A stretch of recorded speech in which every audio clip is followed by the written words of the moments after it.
Vapour pressure या वाष्प दाब। अब जैसे कि पिछले लेक्चर्स में हम पढ़ चुके हैं कि फेजेज कर्व क्या है या प्रावस्था जो वक्र हैं वो क्या है कि किसी पदार्थ की 3 अवस्थाएं होंगी, ठोस, द्रव और गैस या वाष्प हैं। तो वो कब संतुलन में है, उनके जो कर्व हैं वो क्या कहला रहे थे, प्रावस्था कर्व। तो वेपर प्रेशर के लिए क्या होगा कि किसी पदार्थ की वाष्प किसी पर्टिकुलर टेम्परेचर पर या तो ठोस अवस्था के साथ साम्य अवस्था में होगी अथवा द्रव अवस्था के साथ साम्य अवस्था में होगी। जैसे इस कर्व से देखें तो ये सॉलिड स्टेट है, ये लिक्विड और ये वेपर स्टेट है। तो ये जो वेपर स्टेट है किसी पर्टिकुलर टेम्परेचर पर या तो लिक्विड के साथ इक्विलिब्रियम में है अथवा सॉलिड के साथ इक्विलिब्रियम में है। एसवी वक्र होगा अथवा एलवी वक्र होगा, आप इन्हें अलग अलग भी बना सकते हैं।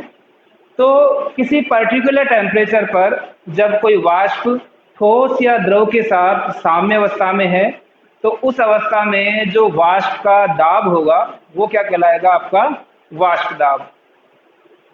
इस पर्टिकुलर टेम्परेचर पर यदि सॉलिड और वेपर साम्य अवस्था में है तो जो प्रेशर मिलेगा वो क्या कहलाएगा, वाष्प दाब। और ऐसे ही लिक्विड और वेपर के केस में होगा। अब ये तो हुई डेफिनेशन। अब इस वाष्प दाब की कैलकुलेशन हम किससे करेंगे, क्लासियस क्लैपेरॉन इक्वेशन से। क्लासियस क्लैपेरॉन इक्वेशन क्या है, dp upon dt equal to L upon T delta V, जिसके कुछ पैरामीटर्स आप पहले पढ़ चुके हैं। तो बात करते हैं क्लासियस क्लैपेरॉन इक्वेशन द्वारा वेपर प्रेशर की गणना करना। तो हम देखेंगे कि जो वेपर प्रेशर है वो किस किस पर डिपेंड है।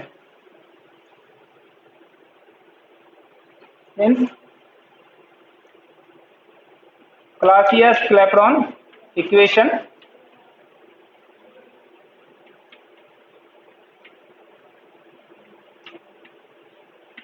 क्या है, ये समीकरण dp upon dt equal to L upon T delta V, और ये क्या है, L upon T V2 minus V1, जहां L क्या होगी, वाष्पन की गुप्त ऊष्मा,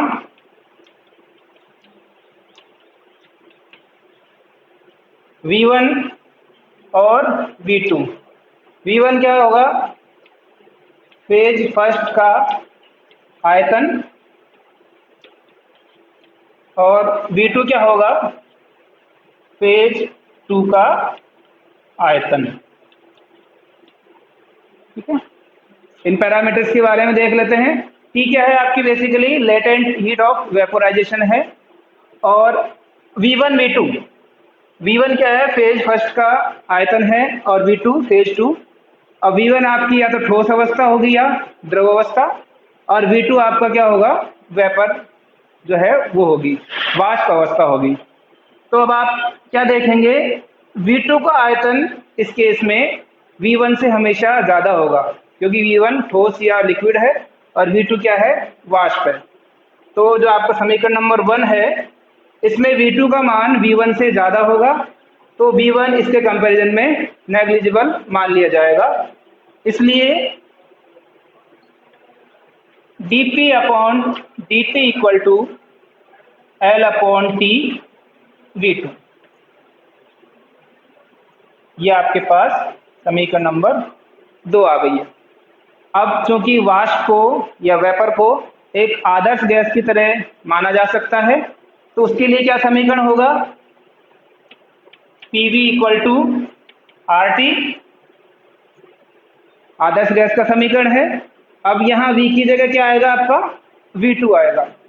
सो it will be P V2 equal to RT।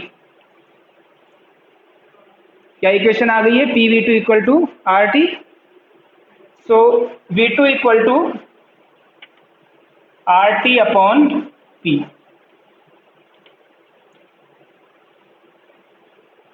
V2 का मान आपको क्या प्राप्त होगा, RT upon P, equation number 3। अब समीकरण 3 का मान समीकरण 2 में रख देंगे। समीकरण 3 से जो V2 का मान है वो समीकरण नंबर 2 में रखेंगे तो क्या प्राप्त होगा, समीकरण 2 व 3 से dP upon dt equal to L upon T, V2 equal to RT और it will be P। So LP upon RP square, equation number 4।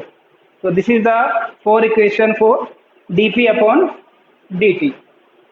इसको और सॉल्व करते हैं क्योंकि हमें वाष्प दाब का समीकरण ज्ञात करना है। तो it will be dP upon P equal to dt upon RT square, समीकरण नंबर 5। P वाली टर्म एक तरफ कर ली है और T वाली टर्म जो आपकी है वो इस तरफ कर ली है। अब क्या करेंगे, समीकरण 5 का समाकलन करने पर, समीकरण 5 का समाकलन कर देंगे तो क्या प्राप्त होगा, ln P equal to, sorry LP और आएगा आपका यहाँ पे, this is LP, sorry P इधर चला जाएगा, so it will be L dt upon RT square. P आपने यहां से यहां रख दिया है, सो इसका इंटीग्रेशन करेंगे, so it will be minus L upon RT plus constant, और कांस्टेंट को आप ln P equal to minus L upon RT plus ln P0 मान सकते हैं। समीकरण नंबर 6। क्या किया हमने, समीकरण 5 में P वाली टर्म और T वाली टर्म का इंटीग्रेशन किया, सो it will B ln P और this is minus L upon RT plus constant, और कांस्टेंट की वैल्यू क्या है, ln P0। अब समीकरण 6 को और सॉल्व करते हैं। समीकरण 6 से क्या प्राप्त होगा, P का मान आपको प्राप्त हो जाएगा। समीकरण 6 से P का मान प्राप्त होगा ln P upon P0 equal to minus L upon RT, और this is P equal to P0 e raised to power minus L upon RT, equation number 7। तो आपको फाइनल इक्वेशन समीकरण नंबर 7 प्राप्त हो गई है। जो आपकी वेपर प्रेशर की जो इक्वेशन है वो क्या है, P equal to P0 e raised to power minus L upon RT। तो इससे क्लियर है कि जो वेपर प्रेशर है वो किस किस पर डिपेंडेंट है, लेटेंट हीट ऑफ वेपोराइजेशन और टेम्परेचर पर डिपेंडेंट है, और यदि आप L का मान नियत रख रहे हैं तो वो तापमान पर निर्भर करेगा।